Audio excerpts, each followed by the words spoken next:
In the poem Calgary 2 a.m. by Christopher Wiseman, the narrator's experience shows that when faced with a similar crisis, happiness is found through appreciation of all that is good and not by complaining about all that is bad. This idea happens to be the central theme of the poem, and it is emphasized by the use of certain poetic devices. One of the poetic devices that can be observed is the tone that the author creates with his word selection. In the beginning, the author uses words such as spite, starved, endless, deadless, pain, and guilty. Together, all of these words create a tone of frustration and emphasize the emotional state that the narrator is in. The reader is able to understand the intensity of the narrator's frustration and that all the events the narrator complains about are what caused his frustration.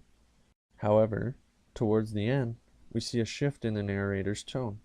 Words like grow, healthy, gentle, friends, and smile all create a tone of happiness.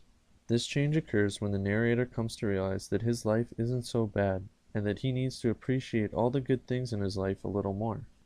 On top of tone, the theme of the poem is emphasized with the use of the literary device known as enjambment. Enjambment is basically the use of run-on sentences which allows the narrator to seem as if he is ranting. Enjambment allows the reader to understand that the narrator has a lot going on in his life and has a lot on his mind. However, by letting it all out, the narrator is able to blow off some steam and get rid of some of his frustration. By doing so, the narrator allows himself to have a clearer mind. It also allows him to see that the things frustrating him are minor compared to all the things in his life that make him happy.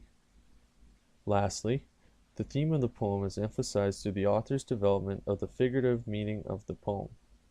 On a figurative level, the poem explores the idea of how happiness is found when a person appreciates what he has rather than complaining about what he doesn't have. It is very common to see an individual that believes life has treated him unfairly or that life has cheated him. This mindset is most commonly seen when the individual is constantly forced to overcome moments of annoyment, frustration, failure, and many other hardships. However, a person should avoid this selfish mindset and instead approach situations with a more selfless mindset. By being selfless, a person will notice and appreciate all the good things that exist in the lives of those around him. If a person is capable of doing so, they will be successful in finding happiness. The poetic devices used in this poem effectively convey the idea that gratitude is the only way to find happiness when life seems difficult in the eyes of an individual.